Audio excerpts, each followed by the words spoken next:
Good morning દોસ્તો, આપણે 4.2 સુધીનું નિશ્ચયક ચેપ્ટર જોયું છે. થિયરી સાથે દાખલાઓ હોમવર્કમાં આપેલા છે. આશા રાખું ગણ્યા હશે. ના ગણ્યા હોય તો તાત્કાલિક ગણજો. હવે ત્યાંથી આગળ જઈએ છીએ. આજે પાર્ટ 4 આગળ થિયરીનો ટોપિક લઉં છું. આની અંદર હવે ટોપિક આવે છે ત્રિકોણનું ક્ષેત્રફળ. ત્રિકોણનું ક્ષેત્રફળ આઈ થિંક તમારે 9મા કે 10મા ધોરણમાં સૂત્ર આવ્યું છે. એ જ સૂત્ર છે સેમ, પણ એ સૂત્રને એ લોકોએ નવા સ્વરૂપમાં એટલે કે નિશ્ચયકના સ્વરૂપમાં રૂપાંતરિત કરી દીધું છે. જે 9મા 10મા ધોરણમાં કદાચ હતું, મને ખ્યાલ નથી, પણ એ વખતે નિશ્ચયક નહોતું એટલે એનો ઉપયોગ એ રીતે નહોતો કર્યો. ટેક્સ્ટ બુક બધાની ખુલ્લી હોય તો તમને વધારે અનુકૂળ પડશે, એટલા માટે મહેરબાની કરીને ટેક્સ્ટ બુક ઓપન રાખજો. હવે એ જે સૂત્ર હતું એ છે, જો યાદ કરાવું કે ડેલ્ટા. હવે આમાં કન્ફ્યુઝન થાય કે ક્ષેત્રફળ માટે પણ ડેલ્ટા સંકેત વાપરે છે, નિશ્ચયક માટે પણ ડેલ્ટા સંકેત વાપરે છે. તો જેવી રકમ જેવો દાખલો એ પ્રમાણે આપણને સમજણ પડવી જોઈએ કે ડેલ્ટા શાના માટે વપરાયો છે. ઓકે, અગાઉ આપણે ડેલ્ટા માટે ક્ષેત્રફળ માટે એ સંકેત વાપરતા હતા, એ એટલે કે એરિયા. બરોબર, આ ચેપ્ટરમાં એ લોકોએ એરિયાનો એ સંકેત વાપર્યો નથી, ડેલ્ટા સંકેત પણ વપરાય છે. તો ડેલ્ટા ઇઝ ઇક્વલ ટુ, જો ત્રિકોણ એબીસી મેં દોર્યો છે, એના શિરોબિંદુઓ ધારો કે x1 y1, a x1 y1, b x2 y2, c x3 y3 હોય, તો આ ત્રિકોણનું ક્ષેત્રફળ જો મારે શોધવું હોય, બરોબર, ક્ષેત્રફળ એટલે કે આ એનું ક્ષેત્રફળ કહેવાય, રાઈટ. હવે એ જો મારે ક્ષેત્રફળ શોધવું હોય તો એનું સૂત્ર કંઈક આવું હતું, 1/2 1/2, પછી અંદર આ રીતે ગોઠવવાનું છે, x1 into y2 minus y3 plus, મેં આને આ રીતે યાદ રાખ્યું છે, જો x1 y2 y3 એટલે 1 2 3, તો પહેલા પદમાં 1 2 3, પછી 2 3 1 અને 3 1 2. આ યાદ રાખો તો કોઈ દાડો ગોખવું ના પડે. આ 1 2 3 લખાઈ ગયા. હવે 2 3 1 એટલે કે x2 એટલે 2 લખ્યા. હવે અંદર 3 1 એટલે કે y3 minus y1, 2 3 1 અને પ્લસ. હવે 2 3 1 પછી શું આવશે? જો 1 2 3 2 3 1 અને 3 1 2 એટલે કે x3 into y1 minus y2. આ જે સૂત્ર છે એ સૂત્રનો માનાંક લેવાનો. નો માનાંકને એ લોકો ટેક્સ્ટ બુકમાં શબ્દ વાપરે છે નિરપેક્ષ મૂલ્ય, કે આ જે આ સૂત્ર છે એનું નિરપેક્ષ મૂલ્ય. માનાંક કેમ લેવાનું? કારણ કે ક્ષેત્રફળ કોઈ દાડો માઇનસમાં આવે નહીં, ઋણ આવે નહીં, એટલે માનાંક લેવાનો. કદાચ આનો આન્સર ઋણ આવ્યો પણ હોય તો પણ આપણે એનું માનાંક લઈ લેવાનું. માનાંક માટે ટેક્સ્ટ બુકમાં શબ્દ વાપરે છે નિરપેક્ષ મૂલ્ય. એટલે નિરપેક્ષ મૂલ્ય એટલે કે પોઝિટિવ, ધન. બરોબર. હવે આ જે લખ્યું છે ને, એકચ્યુઅલમાં એ નિશ્ચયકનું વિસ્તરણ જ છે. આ જે છે ને એ બીજું કંઈ નથી, પણ એ નિશ્ચયકનું વિસ્તરણ જ છે. કઈ રીતનું વિસ્તરણ થાય છે એ તમને કહું. ઓકે, હવે આ જે વિસ્તરણ છે ને એ વિસ્તરણને તમે લખો તો ડેલ્ટા ઇઝ ઇક્વલ ટુ 1/2. હવે આનું નિશ્ચયક સ્વરૂપ આવું આવશે, જોજો, x1 y1 1, x2 y2 1, x3 y3 1. નો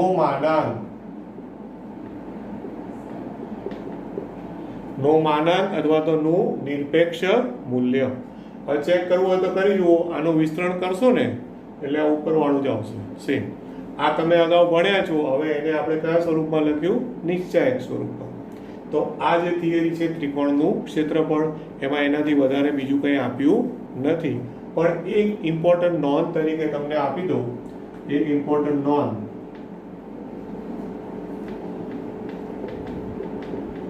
જો આ નિશ્ચયકનું મૂલ્ય 0 થાય તો,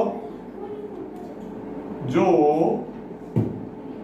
નિશ્ચયકનું મૂલ્ય 0 થાય, x1 y1 1, x2 y2 1, x3 y3 1 આનું મૂલ્ય 0 આવે, આનું મૂલ્ય 0 આવે એનો મતલબ શું થયો? ડેલ્ટાનો આન્સર 0 આવ્યો. ડેલ્ટા શું છે? ત્રિકોણનું ક્ષેત્રફળ. હવે ત્રિકોણનું ક્ષેત્રફળ 0 મળ્યો એનો મતલબ થયો શું? કોઈને આઈડિયા આવે છે?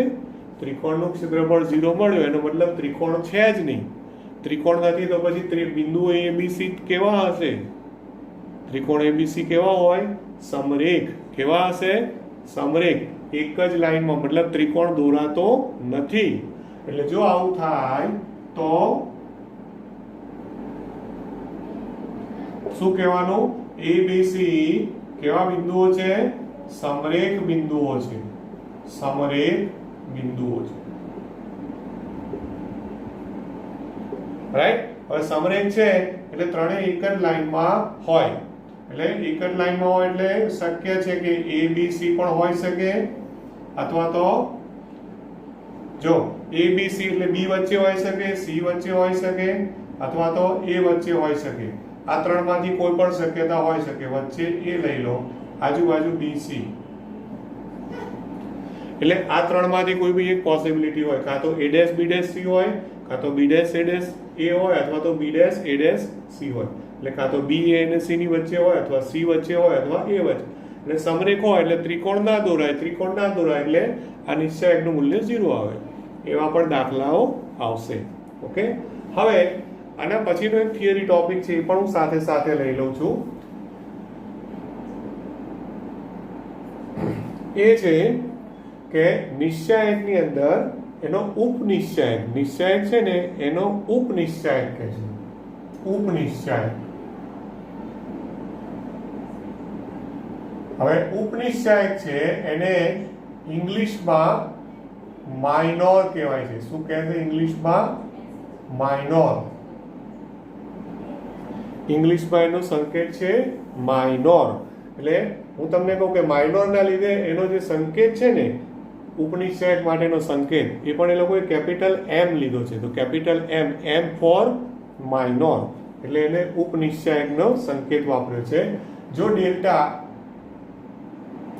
સપોઝ કે આપણે ડેલ્ટા તરીકે હું 3 કક્ષાનો લઉં, એટલે A11 A12 A13, પછી A21 A22 A23 અને A31 A32 A33 આ આપેલું હોય તો આના માટે દરેક ઘટક, ટોટલ કેટલા ઘટક છે? 9 ઘટક, એટલે કે 3/3 લીધું છે. તો દરેક ઘટકનો એક માઇનોર મળે, એટલે કે એક ઉપનિશ્ચાયક મળે. એકચ્યુઅલમાં તમને કહું ને તો એ ઓલરેડી આપણે ગણી કાઢેલું છે, પણ નામ નહોતું આપ્યું. હવે એ લોકો નામ આપે છે. A11 નો ઉપનિશ્ચાયક એટલે શું? A11 નો ઉપનિશ્ચાયક, ઉપનિશ્ચાયક એના માટે સંકેત વાપરશે M11. સંકેત શું વાપરવાનો? M11. એકચ્યુઅલમાં શું કરવાનું? તો જે તમે નિશ્ચાયકના મૂલ્ય શોધવામાં કરો છો એ જ નિશ્ચાયકના મૂલ્ય શોધવામાં શું કરો? એ પહેલી હાર ને પહેલો સ્તંભ કાઢી નાખો. પહેલી હાર ને પહેલો સ્તંભ કાઢી નાખો તો જે ઘટક વધ્યો ને એનો ચોકડી ગુણાકાર. એટલે આપણે ચોકડી ગુણાકારની બદલે એને હું આ રીતે જ લખી નાખું અત્યારે, તો શું થશે? કયો નિશ્ચાયક છે? 2/2 A22 A23 A32 A33. તો આ M11 લખ્યો. આ જ રીતે A12 નો ઉપનિશ્ચાયક લખો તો સંકેત વાપરશો M12. હવે A12 પહેલી હાર, બીજો સ્તંભ કાઢી નાખો અને જે વધ્યું એ A21 A23 A31 A33. તો કુલ કેટલા મળે? 9. બધાના મળે એન્ડ સો ઓન. કુલ 9 મળે. બરોબર ને? 9 માઇનોર મળે, 9 ઉપનિશ્ચાયક મળે. સંકેતમાં નામ આપવા હોય તો શું થાય? M11 M12 M13. M21, M22, M23, બરોબર. દાખલા તરીકે હું તમને કહું કે M32, તો M32 એટલે કોનો સહઅવયવ છે? A32 નો સહઅવયવ નહીં, સોરી, ઉપનિશ્ચય. તો A32 છે, બરોબર. એને અનુરૂપ હાર કઈ છે? તો કે ત્રીજી હાર અને બીજો સ્તંભ કાઢી નાખો. ત્રીજી હાર અને બીજો સ્તંભ કાઢી નાખો. કયા ઘટકો વધ્યા? ત્રીજી હાર બીજો સ્તંભ ગયા A11, A13 અને ત્રીજી હાર ને બીજો સ્તંભ ગયા એટલે A21, A23.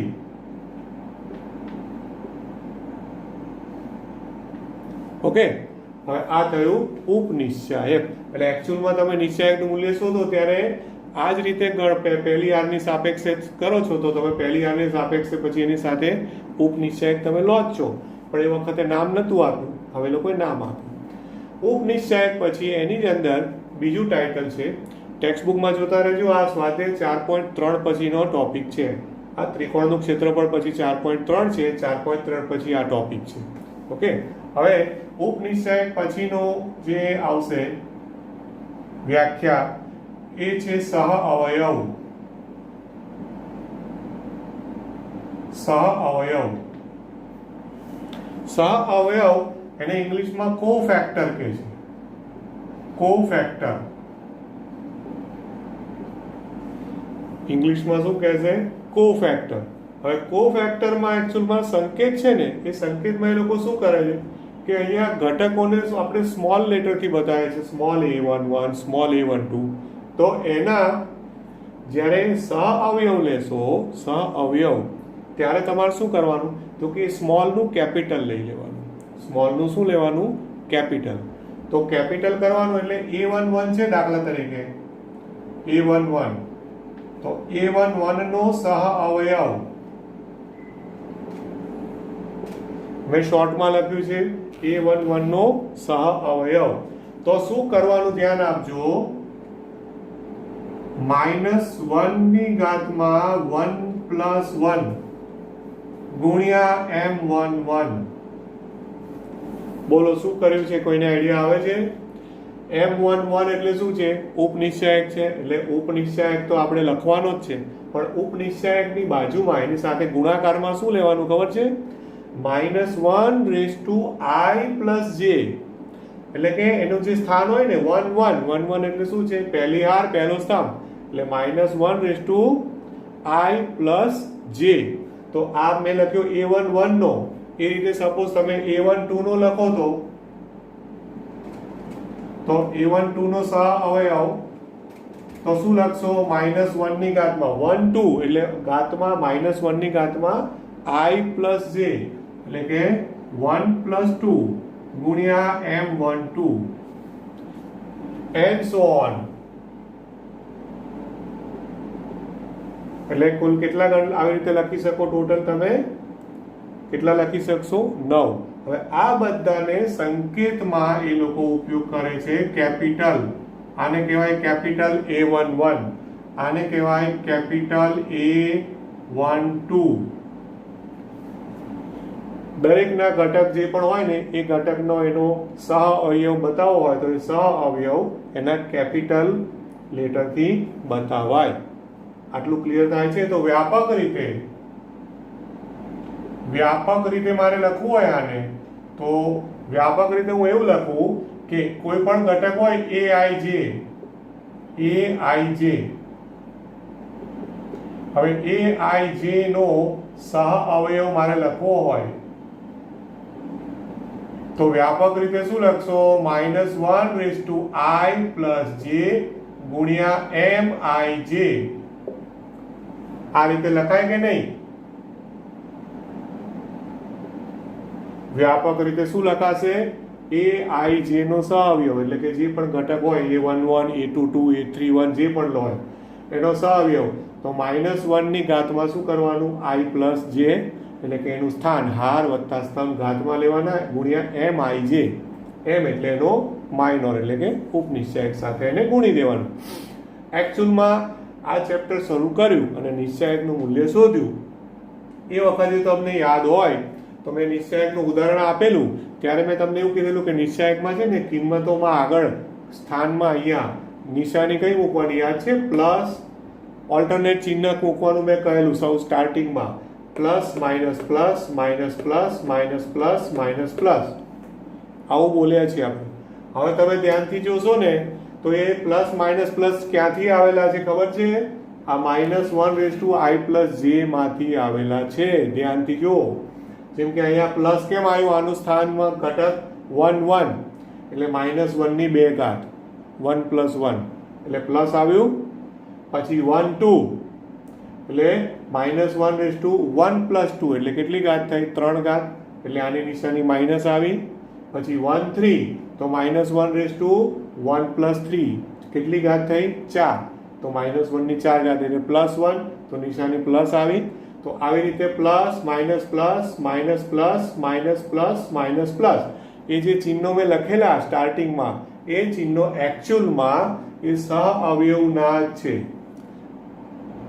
બરોબર ને? પણ શું હતું કે ચેપ્ટરની શરૂઆતમાં આપણે આ બધી વસ્તુને નામ નતા આપ્યા એટલે એ વખતે મેં તમને એ રીતે ના સમજાવ્યું હોય. હવે તમને ક્લિયર છે કે શું છે આ વસ્તુ? ક્લિયર? કોઈ પણ ડાઉટ હોય મેં આજે પણ લખ્યું હતું લાઈવ ચેટ વખતે તમે કમેન્ટ્સ કરી શકો છો. હા, તમને કંઈ પણ ના સમજાય તો તમારે એમાં લખી દેવાનું. તો હું નેક્સ્ટ સેશનમાં કંઈ હોય તો હું એનું કોઈ પેજ પર લખીને પણ તમને સોલ્યુશન ગ્રુપમાં સેન્ડ કરી દઉં. હવે આટલું ખ્યાલ આવે ઉપનિશ્ચયક અને સહઅવયવ. હવે ઉપનિશ્ચયક અને સહઅવયવ જો સમજ્યા હોય ને તો બધાની ટેક્સ્ટબુક જો ખુલ્લી હોય ટેક્સ્ટબુક તો ટેક્સ્ટબુકમાં તમે છે ને પેજ નંબર 101 101 બધાનો પેજ નંબર 101 ટેક્સ્ટબુકનું ખુલ્લું હોય. ખુલ્યું? બધાનું ઓપન થયું? Page number 101. પેજ નંબર 101 માં એક નોંધ આપી છે. તમે જુઓ નોંધ છે ને એ નોંધમાં એ નોંધ જે છે એ નોંધમાં જે બ્લુ કલરમાં આખું બોક્સ બનાવેલું છે એની ઉપરની લાઈન બ્લુ કલરના બોક્સની ઉપરની લાઈન એક ઇમ્પોર્ટન્ટ વસ્તુ છે એને તમે ઇમ્પોર્ટન્ટ નોટ તરીકે લખવું હોય અથવા તો એમાં ટેક્સ્ટબુકમાં બોક્સ બનાવી દો. એણે લખ્યું છે આથી જો વાંચું છું ટેક્સ્ટબુક બધાની ખુલ્લી ડેલ્ટા ઇઝ ઇક્વલ ટુ શું છે? ડેલ્ટા એટલે નિશ્ચાયકનું મૂલ્ય, ત્રિકોણનું ક્ષેત્રફળ નહીં. અહીંયા ડેલ્ટા એટલે નિશ્ચાયક. ડેલ્ટા ઇઝ ઇક્વલ ટુ કોઈ પણ હાર અથવા સ્તંભ ના ઘટકોના અનુરૂપ સહ અવયવો સાથેના ગુણનફળનો સરવાળો. ગુણનફળ એટલે ગુણાકાર. ગુણાકારોનો સરવાળો. આ જે ઇમ્પોર્ટન્ટ નોંધ લખી છે ને એને હું અહીંયા સંકેતમાં લખી બતાવું છું. ઇમ્પોર્ટન્ટ નોટ કે ડેલ્ટા કોઈ પણ નિશ્ચાયક માટે કોઈ પણ નિશ્ચાયક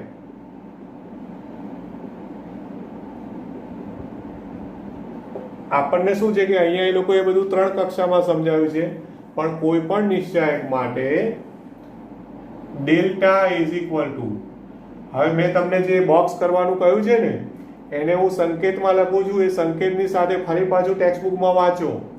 જો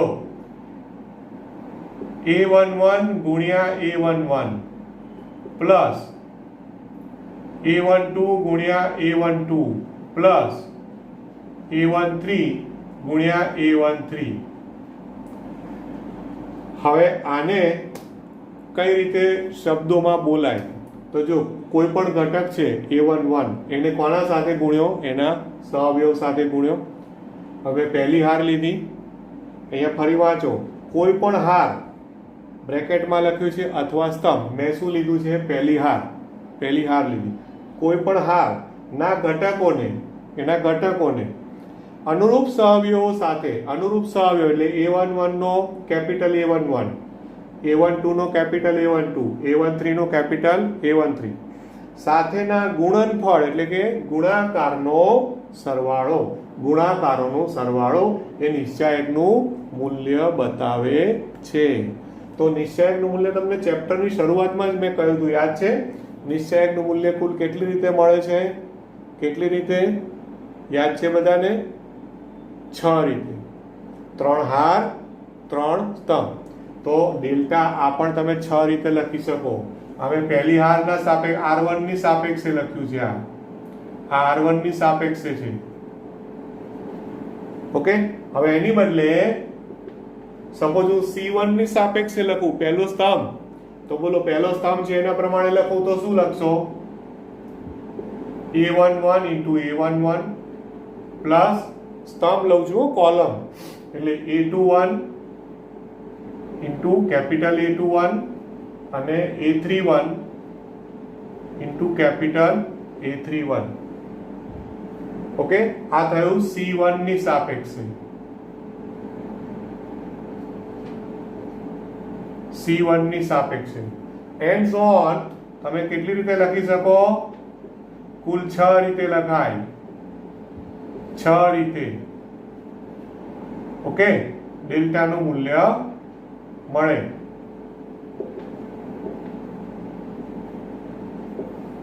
હવે અત્યારે બોર્ડ ઉપર પહેલી હારની સાપેક્ષે અને પહેલા સ્તંભની સાપેક્ષે લખીને બતાવ્યું છે. ઓકે, હવે સપોઝ મારે ત્રીજી હારની સાપેક્ષે લખવું છે, તો અત્યારે મોઢે બોલું તો ત્રીજી હારની સાપેક્ષે શું થાય? તો કે ભાઈ A31 delta equal to A31 into capital A31 plus A32 into capital A32 plus A33 into capital A33. Okay, તો આ થયું આ ઇમ્પોર્ટન્ટ નોટ. અને ઇમ્પોર્ટન્ટ નોટની જે એક લાઈન આપી છે, સમજૂતી પણ આપી છે, પણ મેં તમને અહીંયા થોડુંક સાંકેતિક રીતે લખીને બતાવ્યું. હવે એ ઇમ્પોર્ટન્ટ નોટની નીચે આપણે અહીંયા બુકમાં પાછું 101 પેજ ઉપર જોજો, જે બ્લુ કલરમાં નોંધ લખી છે, બ્લુ કલરમાં નોંધ, એ નોંધમાં જે પહેલી લાઈન છે ને એને પણ બોક્સ કરી રાખજો, એ પણ ઇમ્પોર્ટન્ટ છે. આને હું નોટ નંબર 1 કહું છું અને note number 2. Okay, note number 2 તરીકે જ્યારે પણ જો વાંચો, મારી સાથે ટેક્સ્ટ બુકમાં વાંચજો, જો એક હાર બ્રેકેટમાં લખ્યો છે અથવા સ્તંભ ના ઘટકોને અન્ય કોઈ હાર અથવા સ્તંભ ના સહઅવયવો સાથે ગુણીએ તો તેમનો સરવાળો શૂન્ય થાય છે. તેમનો સરવાળો શું થાય છે? શૂન્ય. એટલે સપોઝ કે હું આ જ નિશ્ચાયકમાં જો હું આ રીતે લઉં છું, ધ્યાન આપજો,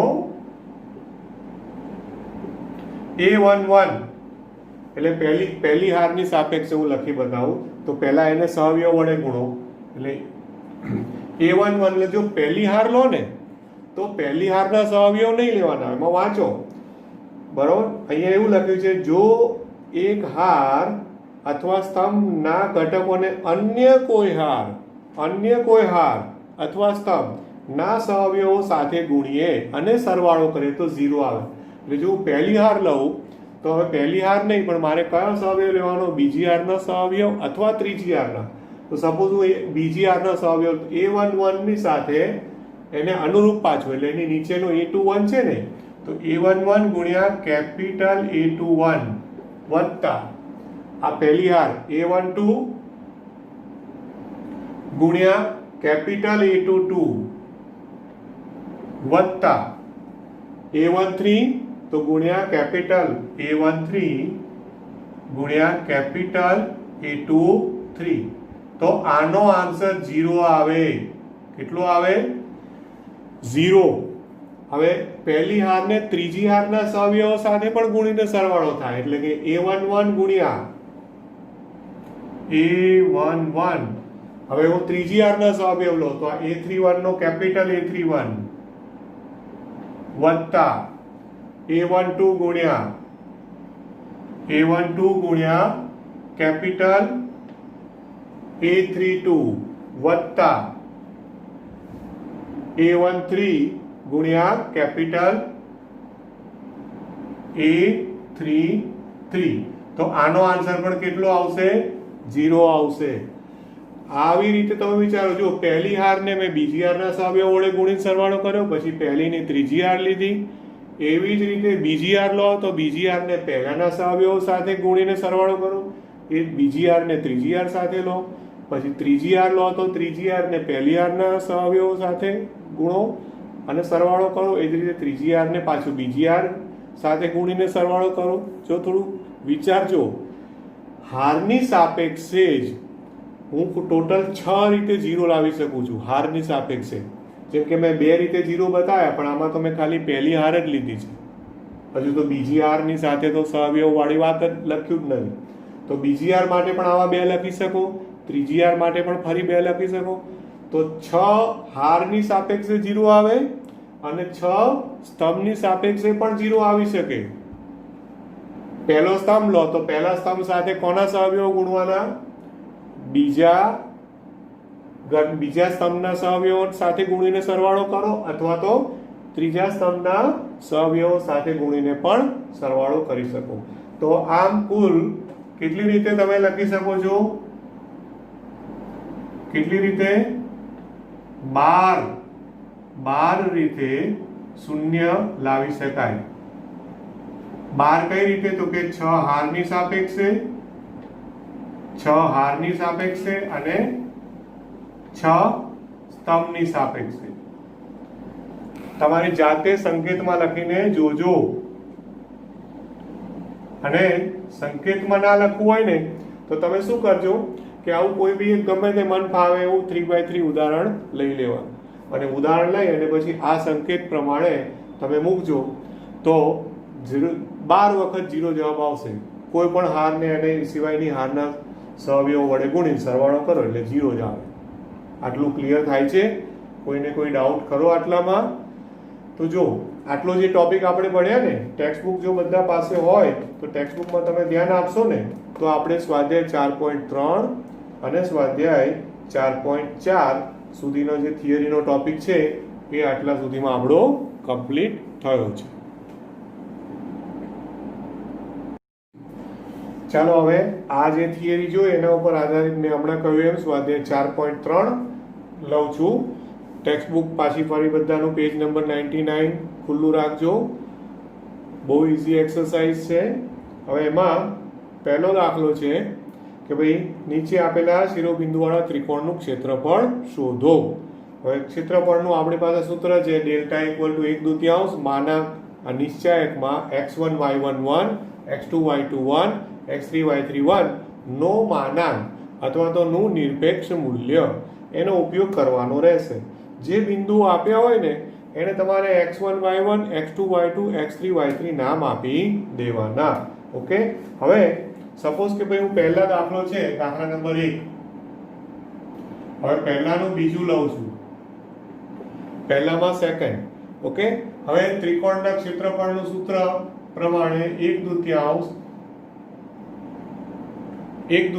નિશ્ચાયક x1 y1 1 x2 y2 1 x3 y3 1 બરોબર નો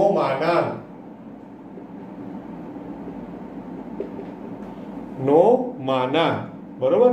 હવે આપણે x1 y1 x2 y2 x3 y3 તરીકે બિંદુ આપેલા છે 2 7 1 1 અને 10 8 અહીંયા મૂકી દેવાના. બસ બીજું કંઈ જ નથી. એટલે કે ઇઝ ઇક્વલ ટુ 1/2 2 7 1 બરોબર. ત્યાર પછી બીજું છે 1 1 1 અને 10 8 1. હવે દર વખતે નો માનાંક ના લખો તો વાંધો નથી, પણ ધ્યાન શું રાખવાનું કે છેલ્લે આન્સર કદાચ નેગેટિવ એટલે કે ઋણ આવે તો તમારે એને માનાંકની સામે ધન આન્સર લખવાનો, કારણ કે ક્ષેત્રફળ છે. હવે સાદું રૂપ આપો.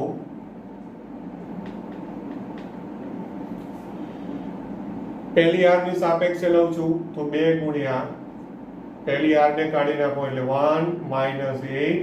હવે જો બધાને ખ્યાલ હશે ત્યારે હું સમજાવતો નથી. -7 ગુણ્યા પહેલી હાર બીજો સ્તંભ ગયા 1 - 10 અને વત્તા 1 - 10 બરાબર છે ને? હા, અને વત્તા 1 ગુણ્યા પહેલી હાર અને ત્રીજો સ્તંભ ગયા એટલે 8 - 10. હવે આપી દો સાદુરૂપ ઇઝ ઇક્વલ ટુ 1/2 આ થયા -7 ગુણ્યા 2 એટલે -14. પછી આ છે -9 ગુણ્યા -7 એટલે 63 અને આ થયા -2. ઓકે, હવે આ 63 ઓછા 16 જે પણ થાય એને 2 વડે ભાગો અને જે પણ આવે એ તમારો આન્સર તમે જાતે કેલ્ક્યુલેટ કરી લેશો. બહુ સરળ છે એટલા માટે હું ટાઈમ નથી વેસ્ટ કરતો. દાખલા નંબર 2 જુઓ. બીજો દાખલો, સાબિત કરો કે બિંદુઓ 3 બિંદુ આપ્યા છે ABC સમરેખ છે. શું કહે છે? સમરેખ બિંદુઓ છે. મેં હમણાં જ આ ઇમ્પોર્ટન્ટ નોટમાં તમને આપ્યું કે સમરેખ હોય તો શું થાય. આ 3 બિંદુ આપ્યા છે એનો નિશ્ચાયક કરો તો એ નિશ્ચાયક શું આવવો જોઈએ? 0. ઓકે, તો 0 આવતો જ હોય. દાખલા નંબર છે 2. આપણે જે પણ બિંદુ આપ્યા છે ને A B + C, જો ત્રીજી કોલમ છે ને સૂત્ર પ્રમાણે હંમેશા 1 1 1 મૂકી જ દેવાના. ઓકે, 1 1 1. અને જે બિંદુ આપ્યા હોય એ આ પહેલા બે માં આવે એટલે A B + C B C + A અને ત્રીજું છે C A + B. હવે આમાં તમે ડાયરેક્ટ વિસ્તરણ કરો તોય 0 આન્સર આવશે અને આપણે બેઝિક ક્રિયાઓ કરો. બેઝિક ક્રિયાઓમાં શું લાગે તમને? શું કરશો? બીજી કોલમને પહેલી કોલમમાં ઉમેરી દો. તો આ નિશ્ચાયક છે, આ નિશ્ચાયકમાં C1 છે એ C1 માં C2 ઉમેરી દો. હા, બીજી કોલમ ઉમેરી દો એટલે આ ક્રિયા કરો તો ઇઝ ઇક્વલ ટુ શું થઈ જશે? આ પહેલી બીજી કોલમનો સરવાળો A + B + C B + C + A C + A + B, બાકી બધું એમનું એમ. B + C C + A + B 1 1 1. Okay, હવે આમાંથી જુઓ કે પહેલી કોલમ છે ને એ પહેલી કોલમમાંથી A + B + C કોમન કાઢી લો. A + B + C કોમન તો અંદર શું વધશે? હવે 1 1 1 B + C C + A + B 1 1 1. તો આનો આન્સર આવી જાય 0. કેમ? કારણ કે પહેલો અને ત્રીજો સ્તંભ સરખા છે. તો જો આ નિશ્ચાયકનો આન્સર 0 આવ્યો એનો મતલબ શું થયો કે બિંદુઓ A B અને C આપણે હમણાં નોંધમાં લખ્યું ને, બિંદુઓ A B અને C સમરેખ છે. સાબિત થયું. તો આ સમરેખની નિશ્ચાયકની રીત થઈ. બાકી આપણી જૂની રીત તો હતી જ. યાદ છે? અંતરસૂત્ર ભણ્યા છો તમે યા ભૂમિતિમાં અને 10મા ધોરણમાં. યા ભૂમિતિમાં અંતરસૂત્ર પ્રમાણે પણ તમે AB શોધો, BC શોધો અને AC શોધો તો AB + BC = AC થઈ શકે અથવા કોઈ પણ બેનો સરવાળો ત્રીજા બરાબર થાય એટલે સમરેખ થાય. યાદ છે? પણ અહીંયા શું છે કે આ ચેપ્ટરમાં એ લોકોએ અંતરસૂત્રનો ઉપયોગ કરવાનો નથી કહ્યું એટલે આપણે આ નિશ્ચાયકની મેથડથી સમરેખ સાબિત કર્યું. ઓકે, હવે ત્રીજો દાખલો છે એ ત્રીજા દાખલામાં આવું છે કે એક અજ્ઞાત આપ્યું છે. શિરોબિંદુ આપ્યા હોય ને એમાં એક અજ્ઞાત આપ્યો હોય અને એ અજ્ઞાત તમારે શોધવાનો હોય. સૂત્ર આનું આ જ વાપરવાનું. પણ આ જે 3 બિંદુ છે ને એમાંથી કોઈ એકાદો K આપેલો હોય અને તમને કહે કે ભાઈ K શોધો. દાખલા નંબર 3. ઓકે, હવે ત્રીજો દાખલો છે એની અંદર 2 દાખલાઓ છે. તેમાંથી હું પહેલો દાખલો લઉં છું, ત્રીજાનો ફર્સ્ટ. રકમ ટેક્સ્ટબુકમાં ધ્યાન આપજો, હું બોર્ડ ઉપર લખતો નથી. K0 40 અને 02 શિરોબિંદુ વાળા ત્રિકોણનું ક્ષેત્રફળ 4 ચોરસ એકમ હોય તો K નું મૂલ્ય શોધો. બંને દાખલા ત્રીજાના બંને દાખલામાં ક્ષેત્રફળ એ લોકોએ 4 જ આપ્યું છે. ઓકે, હવે ત્રિકોણનું ક્ષેત્રફળ એટલે કે ડેલ્ટા બરાબર 4 આપેલું છે. 4 ચોરસ એકમ આવું આપેલું છે. ડેલ્ટા એટલે કે 1/3. પહેલો દાખલો લીધો છે તો એના બિંદુઓ કયા છે? જો K0 પછી 40 અને 02 અને આ તો 1 1 1 હંમેશા હોય જ બરાબર. આ જે છે ને આ પાછું આનો માનાંક એ યાદ રાખજો, નો માનાંક. હવે નો માનાંક એવું ના લખવું હોય ને તો જૂની બુકમાં હતું, તમે અહીંયા લખશો બોર્ડમાં તો કોઈ માર્ક્સ નહીં કાપે. તમારે આની ઉપર હજુ એક બીજી લાઈન ડ્રો કરી દો આમ. ટેક્સ્ટ બુકમાં આવું નથી આપ્યું, પણ બોર્ડમાં તમે લખશો એલાઉ કરીશું, અમે કરીએ છીએ. આમાં શું થયું, બે ઊભી લીટીઓ છે ને, તો એમાં યાદ રાખવાનું કે અંદરની ઊભી લીટી નિશ્ચાયક છે અને એની બહાર બે ઊભી લીટી છે એ માનાંક છે. એટલે પેલું નો માનાંક લખવું પડે, નું નિરપેક્ષ મૂલ્ય, એની બદલે તમે બે ઊભી લીટીઓ કરી દો એટલે નિશ્ચાયક નો માનાંક. આ રીતે લખાય, નો પ્રોબ્લેમ. ઓકે, સહેજ પણ ચિંતા કર્યા વગર લખજો. હવે આ 1/2 સામે જતું રહે. ઓકે, અને તમને યાદ છે કે માનાંક હોય અને માનાંક દૂર કરો તો હંમેશા પ્લસ ઓર માઇનસ આવે. જો ભૂલી ના ગયા હું 11મું ધોરણ, યાદ છે ને, માનાંક દૂર કરો એટલે પ્લસ ઓર માઇનસ થાય જ હંમેશા. તો માનાંક પણ દૂર કરી દઉં અને 1/2 સામે લઈ જાઉં એટલે 8, અને માનાંક દૂર થાય એટલે પ્લસ ઓર માઇનસ 8. એટલે કે K01 401 021 is equal to plus or minus 8. Plus or minus 8.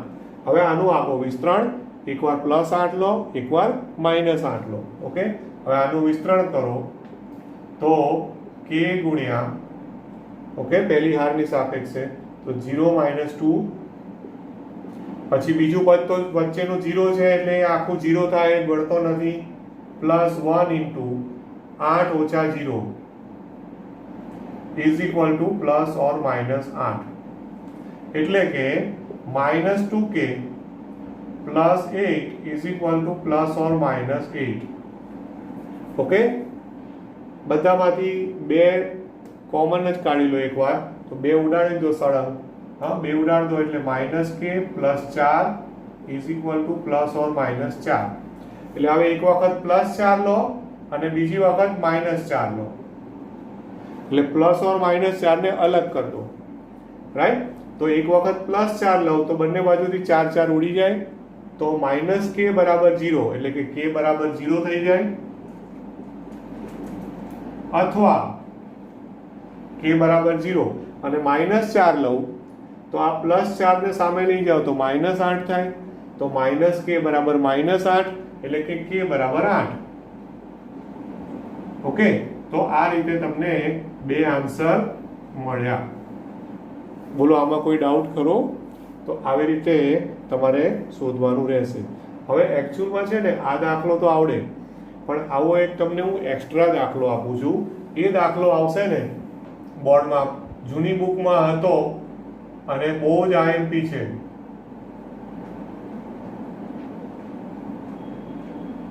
રકમ બદલી શકે પણ આન્સર છે ને સેમ જ આવે.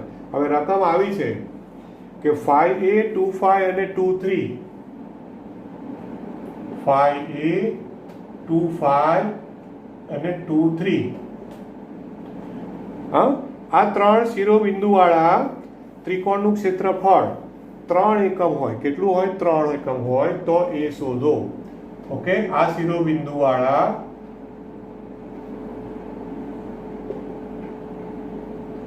ત્રિકોણનું ક્ષેત્રફળ કેટલું આપ્યું છે?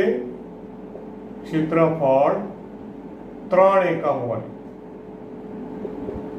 તો એ બરાબર કેટલા એ શોધો, આવું કહ્યું છે.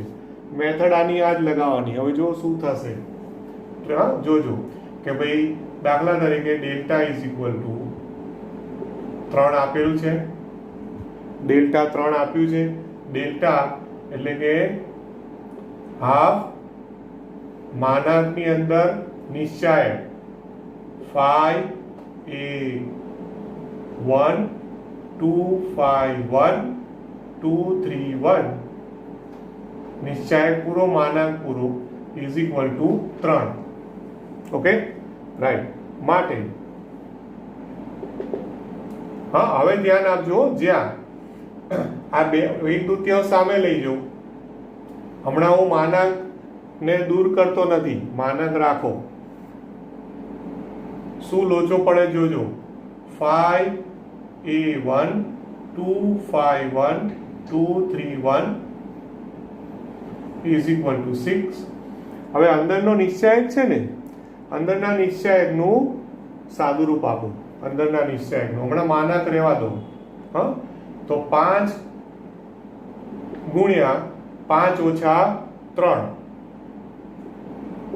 પછી માઇનસ a ગુણ્યા આ તો 2 ઓછા 2. જો હવે અટવાવાના છો, 2 ઓછા 2 0, એ વાળું પદ ગયું, પ્લસ 1 ઇન્ટુ 6 ઓછા 10 આ માનાંક પૂરો ઇઝ ઇક્વલ ટુ 6. હવે શું પ્રોબ્લેમ થયો? જો 5 ઓછા 3 એટલે 2, 5 દુ 10, વચ્ચેનું પદ જ ગયું 0, અને 6 ઓછા 10 એટલે -4, એનો માનાંક બરાબર 6. તો શું થયું? ખ્યાલ આવ્યો? 6 બરાબર 6 આવ્યું. તો આ તો ફસાઈ ગયા આપણે. પ્રશ્ન એને એવો પૂછેલો છે કે એ શોધો. તો થયો શું પ્રોબ્લેમ આમાં? જે પદ શોધવાનું હતું એની સાથેનો જે કૌંસ હતો એ તો 0 આવી ગયો. તો પછી તમે આન્સર શું લખશો? કોઈ આઈડિયા કરો? આન્સરમાં એવું લખશો કે એનું મૂલ્ય ના મળે? જો કોઈ એવું વિચારતું હોય કે એનું મૂલ્ય ના મળે તો એ શક્ય નથી. એનું મૂલ્ય મળે છે, પણ તમે ધ્યાનથી જુઓ કે એની સાથે ગુણાકારમાં 2 - 2 એટલે 0 છે. તો અહીંયા એની કઈ કિંમત મૂકો તો કઈ ફરક પડે? એ બરાબર હું 50 મૂકું તો 50 ગુણ્યા 0 0. એ બરાબર હું 2 મૂકું, 2 ગુણ્યા 0 0. મતલબ કે એના સ્થાને હું કોઈ પણ વાસ્તવિક સંખ્યા મૂકું, આન્સર 6 બરાબર 6 જ આવવાનું છે. રાઈટ? એનો મતલબ શું થયો કે આ ત્રિકોણના ક્ષેત્રફળનું મૂલ્ય એ ઉપર આધારિત નથી. માટે આવું કહેવાય કે આ જે ત્રિકોણ છે એ ત્રિકોણના ક્ષેત્રફળનું મૂલ્ય એ પર આધારિત નથી. તો એટલે એનો મતલબ શું? એ પર આધારિત નથી એટલે શું થયું? તો કે એ બરાબર કંઈ પણ મૂકો, એ પર આધારિત નથી એટલે એવું નહીં કે એ નથી મળતો, એ ઉપર આધારિત નથી. એની મૂલ્ય જે મૂકો, આન્સર એનો ડેલ્ટા બરાબર 3 જ આવવાનો છે. ડેલ્ટા બરાબર 3 જ છે. એનું ક્ષેત્રફળ 3 નું 3 જ રહે છે. એટલે કે આવી રીતે લખવું પડે, for all a belongs to R. આ એનો આન્સર.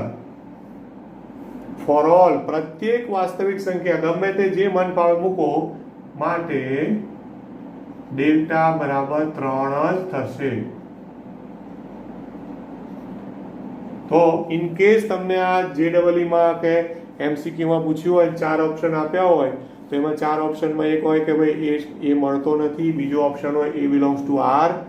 તો તમારે યાદ રાખવાનું કે આનો answer A belongs to R છે. બોલો, આમાં કોઈ ડાઉટ ખરો? તો આમાં શું છે, મેં કહ્યું એમ આ બિંદુ બદલી શકે, પણ આન્સર છે ને આવી રીતે જે શોધવાનું હોય ને એ પદ 0 થઈ જાય. એટલે સમજી લેવાનું કે for all A belongs to R એનો આન્સર છે. ઓકે, હવે ફરી પાછા ટેક્સ્ટ બુકમાં આવો. હા, તો ટેક્સ્ટ બુકમાં ચોથો દાખલો છે. હવે હું બોર્ડ પર નથી ગણતો, ખાલી તમે ડિસ્કસ કરવા માટે વાત કરું છું. ઓકે, કે ચોથો દાખલો છે એમાં એવું આપ્યું છે, એની 2 દાખલા, કે નિશ્ચાયકનો ઉપયોગ કરી, હા ટેક્સ્ટ બુકમાં જોજો, નિશ્ચાયકનો ઉપયોગ કરી 1 2 અને 3 6 ને જોડતી રેખાનું સમીકરણ શોધો. 1 2 અને 3 6 ને જોડતી રેખાનું સમીકરણ શોધો. તમારે શું કરવાનું ખબર છે કે આ જે નિશ્ચાયક લો છો ને, આ નિશ્ચાયક, એમાં 2 બિંદુઓ આ લઈ લેવાના જે આપ્યા છે. કયા? 1 2 અને 3 6.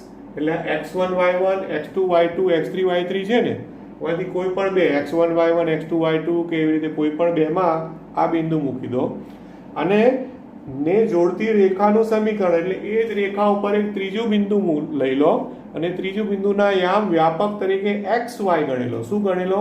xy. એટલે સપોઝ હું અહીંયા આવું લખી કાઢું xy1, એટલે ત્રીજું બિંદુ મેં શું લઈ લીધું? xy1. પછી આ લઈ લેવાનું 1 2 1 અને 3 6 1. ઓકે, આ જે નિશ્ચાયક આવે એ નિશ્ચાયકનું સાદુરૂપ આપો એટલે એક સુરેખ સમીકરણ બનશે x અને y ના સ્વરૂપનું.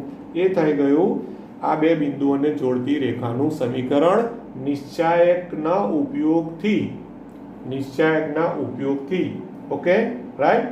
તો ધ્યાન આપજો કે આવો દાખલા જે મેં ત્યારે ગણાવ્યો ને એવો દાખલો સ્વાધ્યાયમાં આ 4.3 ની પહેલા નથી આપ્યો. ઓકે, 4.3 ની પહેલા નથી આપ્યો, પણ તમને એવા BSમાં કે તમે મોડેલ કે જે પણ યુઝ કરતા હશો તો એમાં તમને એવા એક્સ્ટ્રા ઘણા દાખલાઓ મળશે. હા, છતાં પણ ડાઉટ લાગે તો ફરીવાર કહું છું, લાઈવ ચેટમાં લખી કાઢવાનું કે આ દાખલો નથી ફાવતો, તો હું તમને એ ગણી અને ગ્રુપમાં મૂકી દઈશ. સ્વાધ્યાય 4.4 ની અંદર એકદમ સિમ્પલ ખાલી બે જ વસ્તુ છે, ઉપનિશ્ચાયક અને સહ અવયવ શોધવાની વાત છે. ઉપનિશ્ચાયક અને સહ અવયવ, કશું જ નથી. ઉપનિશ્ચાયક શોધો, સહ અવયવ શોધો. ઓકે, હવે એ દાખલાઓમાં મને નથી લાગતું કે તમને કોઈ ડાઉટ પડે. હા, છતાં પણ કંઈ ડાઉટ હોય તો તમે નેક્સ્ટ સેશનમાં એ પણ મને કહેજો.